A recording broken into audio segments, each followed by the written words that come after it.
O leiloeiro olhou para o lote e hesitou antes de abrir a bids. Era o último lote do dia. Uma sexta-feira de outubro de 1993. Todos os outros lotes haviam sido disputados. Terra boa, plana, bem localizada. Esse era diferente. 46 hectares no limite sul do município. Pedregoso, com um barranco no canto nordeste que tornava um quarto da área inutilizável para a mecanização. Sem acesso à água de superfície. Estrada de acesso em péssimo estado. Uma inclinação que exigia implementos específicos que a maioria dos produtores não tinha. O leiloeiro havia mostrado as fotos. A reação da plateia havia dito tudo. Alguns sacudiram a cabeça, outros riram.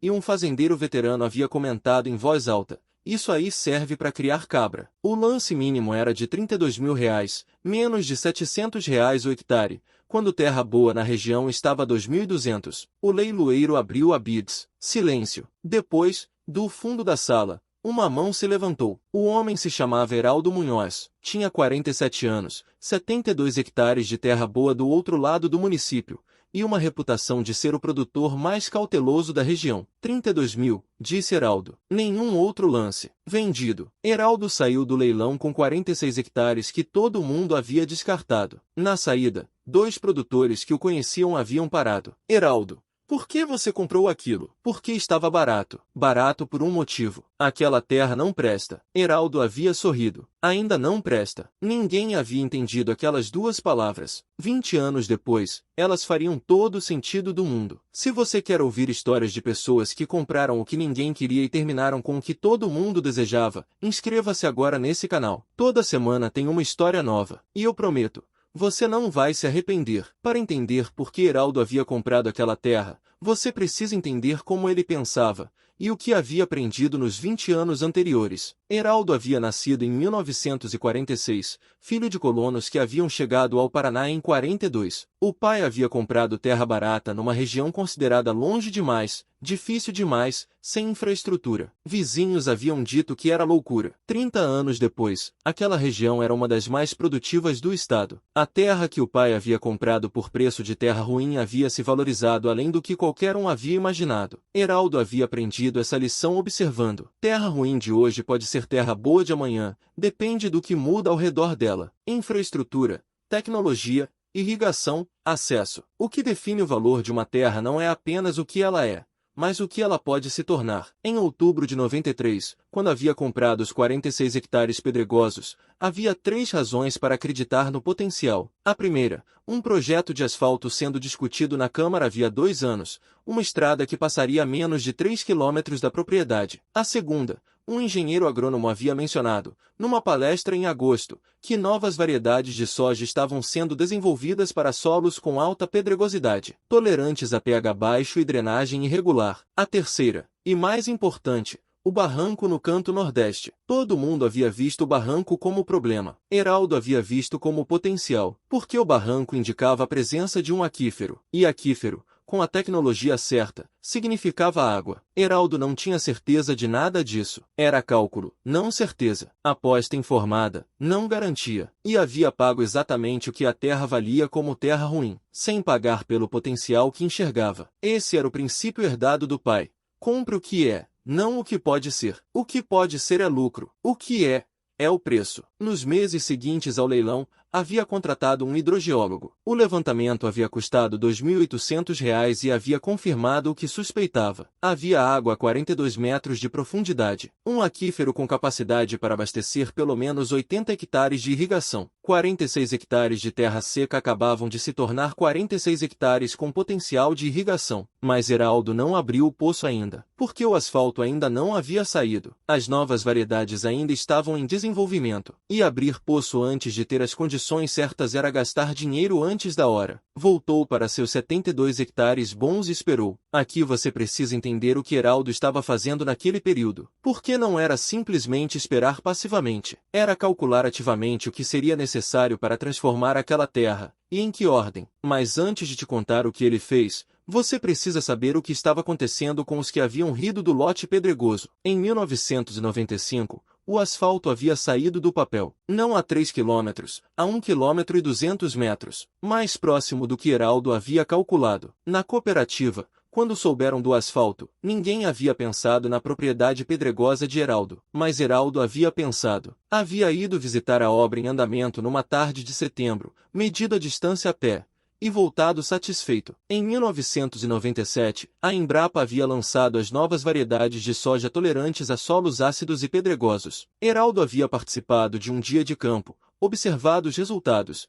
e conversado com o pesquisador responsável por 40 minutos enquanto os outros produtores haviam ido almoçar. O pesquisador havia dito que com manejo correto e correção de solo gradual, a produtividade em solos pedregosos tratados podia chegar a 90% da média de solos ideais. 90% era suficiente para que a irrigação fizesse o restante. Em 1997, a Embrapa havia lançado as novas variedades de soja tolerantes a solos ácidos e pedregosos. A extensão rural havia organizado dias de campo com resultados em áreas antes consideradas impróprias para grãos. Em 1998, 5 anos depois do leilão, Heraldo havia contratado uma empresa de perfuração. O poço havia saído a 44 metros, 2 metros mais fundo do que estimado. Mas havia água. Custou R$ 11 mil, pago à vista. Em 99, havia instalado o sistema de irrigação por gotejamento nos 32 hectares planos, excluindo o barranco, que havia decidido preservar como área de proteção permanente. Investimento total até aquele momento, R$ 46 mil, contando compra, levantamento, poço e irrigação. A terra havia custado R$ 700 o hectare. O investimento total havia chegado a R$ 1.000 o hectare. Terra boa na região estava a 3.500. E a terra de Heraldo ainda era olhada com ceticismo. Heraldo, você jogou dinheiro fora naquele pedregoso. Ainda não sei, ele respondia. Em 2000, Heraldo plantou soja pela primeira vez nos 32 hectares irrigados. Usou a nova variedade da Embrapa. Havia corrigido o solo com calcário ao longo de 2 anos, ajustando o pH gradualmente. A safra veio com produtividade de 42 sacos por hectare. A média regional naquele ano, em terra boa sem irrigação, havia sido de 36 sacos, 16,5% acima da média regional, em terra que todo mundo havia chamado de ruim. O segredo não era a terra, era a água. A irrigação garantia produção mesmo nos períodos de seca que afetavam os produtores sem sistema hídrico, e o solo corrigido havia respondido melhor do que calculado. Na cooperativa, quando os números saíram, alguns produtores haviam procurado Heraldo para perguntar sobre o sistema. Heraldo, você comprou aquela terra por nada. Todo mundo achou que você tinha errado. Todo mundo achou que a terra era ruim. A terra era difícil. Difícil e ruim são coisas diferentes. Essa distinção havia ficado na cabeça de quem ouviu, mas ninguém havia entendido completamente o que estava por vir. Entre 2000 e 2008, a operação havia se consolidado. Produtividade consistentemente acima da média regional. Não por muito, mas o suficiente para que o diferencial de preço começasse a aparecer quando alguém mencionava a venda. Em 2005, um produtor de fora havia procurado Heraldo. Quanto você pede pelos 46 hectares? 5 mil o hectare. O homem havia ficado em silêncio. Heraldo, terra boa aqui está a 4 mil. Você está pedindo 5 mil por terra pedregosa. Terra pedregosa com poço artesiano, irrigação instalada, solo corrigido e acesso asfaltado. 5 mil o hectare. O homem foi embora sem fechar. Heraldo não se importou. Não estava com pressa. Estava plantando e esperando algo que o comprador de 2005 não sabia que estava vindo. Em 2008, o município havia aprovado um projeto de expansão do perímetro urbano em direção ao sul. A área de expansão coincidia com a região onde a propriedade de Heraldo estava localizada. Não significava urbanização imediata, mas significava que lotes rurais naquela direção passariam a ser avaliados como potencial área de expansão urbana, o que multiplicava o valor por um fator que terra puramente agrícola nunca alcançaria. Heraldo havia soubido da notícia numa reunião da Associação de Produtores. Havia voltado para casa, sentado na varanda, e ficado em silêncio por um tempo. Havia voltado para casa naquela noite, sentado na varanda, e ficado em silêncio por um longo tempo. Vera, sua esposa, havia perguntado o que estava pensando. Estou pensando que talvez eu tenha calculado errado o prazo. O quê? Achei que ia levar 20 anos. Parece que vai levar 15. Vera havia olhado para ele sem entender completamente, mas havia aprendido ao longo de décadas que quando Heraldo ficava em silêncio calculando, alguma coisa estava prestes a acontecer. Depois havia aberto a planilha onde registrava todos os gastos desde 93. Compra, 32 mil levantamento, 2.800. Poço, 11 mil irrigação, 18 mil correção de solo em 10 anos, 22 mil manutenção e operação, 31 mil. Total investido em 16 anos, R$ 116.800, R$ 2.806 por hectare. O valor de mercado como agrícola estava em 6 mil hectare. Como área de expansão urbana potencial, corretores falavam em 15 a 20 mil. 46 hectares a 17 mil, estimativa conservadora, era R$ 782 mil.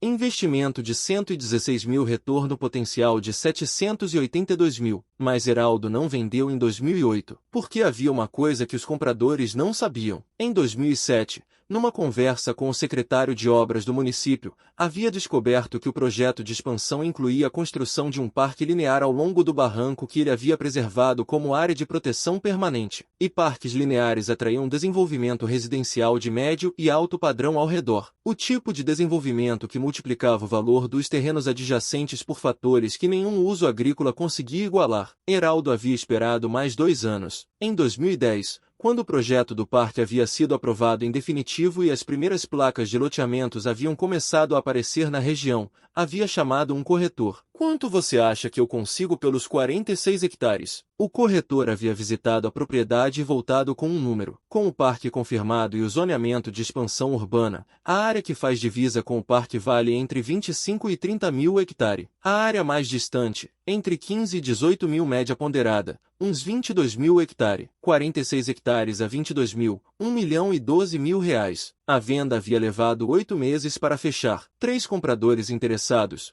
uma incorporadora de Curitiba, um investidor local e um fundo de São Paulo. Em setembro de 2011, 18 anos após comprar a terra que todo mundo havia descartado, Heraldo havia assinado a escritura. Valor final, R$ 980 mil. O comprador havia pagado à vista e fechado rápido, o que havia justificado um pequeno desconto, R$ 980 mil. A venda havia sido em setembro de 2011, mas a história que correu pela região não foi apenas sobre o valor, foi sobre o tempo. 18 anos. 18 anos durante os quais Heraldo havia plantado em silêncio, corrigido o solo ano após ano, mantido a irrigação funcionando, e respondido às perguntas dos céticos com a mesma frase calma. Ainda não sei. Agora sabia. Investimento total de 116 mil, retorno líquido de 864 mil em 18 anos. A terra que haviam chamado de boa para criar cabra. Quando a notícia se espalhou, o fazendeiro que havia feito o comentário no leilão havia procurado Heraldo. Heraldo, você sabia que ia valorizar desse jeito? Sabia que tinha potencial. Não sabia quanto nem quando. Mas você comprou pelo potencial, não pelo que era. Comprei pelo preço do que era. O potencial foi o que eu enxerguei que os outros não enxergaram. Como você viu o que a gente não viu? Heraldo pensou antes de responder. Havia uma última coisa que o fazendeiro havia perguntado naquela conversa. Heraldo, se você pudesse voltar em 93, você faria a mesma coisa? Heraldo havia pensado por um momento. Faria, mas com uma mudança. Qual? Teria comprado mais. Na época, havia outros 2 lotes pedregosos no mesmo leilão. Eu tinha o dinheiro para um. Comprei um. Se tivesse comprado os 3, o retorno teria sido 3 vezes maior. Por que não comprou os 3? Porque na época achei que estar certo sobre um era suficiente. Aprendi que quando você está certo sobre alguma coisa, deve ir com tudo que tem, não com metade. Vocês olharam para o que a terra era. Eu olhei para o que estava ao redor e o que podia mudar. O barranco era problema, ou era sinal de água. A pedregosidade era defeito, ou era terra que ninguém ia disputar enquanto eu trabalhava para corrigi-la. A localização era ruim, ou era na direção para onde a cidade crescia. Pausa. Toda terra ruim tem uma razão para ser ruim. A questão é se essa razão pode mudar. Se pode, o preço de terra ruim é o maior desconto que existe. Hoje, em 2024, onde estavam os 46 hectares pedregosos, existe um bairro residencial, um parque linear frequentado nos fins de semana, e uma escola municipal. Heraldo tem 78 anos e vive na fazenda original. Com o dinheiro da venda, havia comprado mais 30 hectares adjacentes e melhorado a operação principal, sem financiamento. Nunca. O filho que administra a fazenda hoje perguntou uma vez qual havia sido o maior risco da vida do pai. Não foi comprar a terra ruim, foi ter paciência para não vender antes da hora. Em 2005, quando aquele comprador ofereceu 5 mil hectares, quase aceitei. Teria lucrado bem, mas sabia que ainda não estava na hora. Como sabia? Porque o parque ainda não havia sido aprovado. Sem o parque, o valor não multiplicaria. Havia mais para vir. Só precisava esperar. E se o parque não tivesse sido aprovado? Então eu teria vendido por 5.000 hectares e ficado bem do mesmo jeito. Perder não era uma possibilidade ruim. Ganhar mais foi o que aconteceu quando tive paciência suficiente. A terra que todo mundo havia descartado no leilão de outubro de 93, que havia servido para criar cabra, havia se tornado bairro,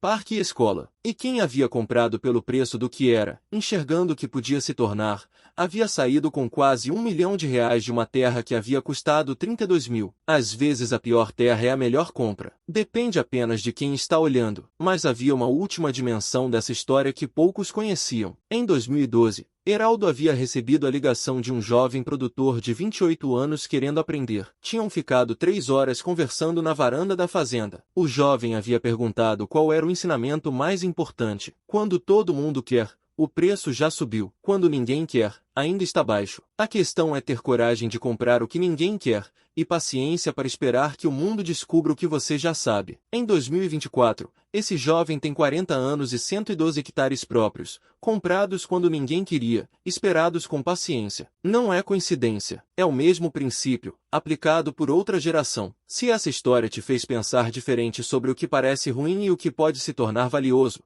compartilha com alguém que precisa ouvir isso. E se você ainda não se inscreveu nesse canal, faz isso agora. Toda semana tem uma história como essa. Histórias de pessoas que enxergaram o que ninguém mais via e terminaram com o que ninguém mais tinha. Até a próxima.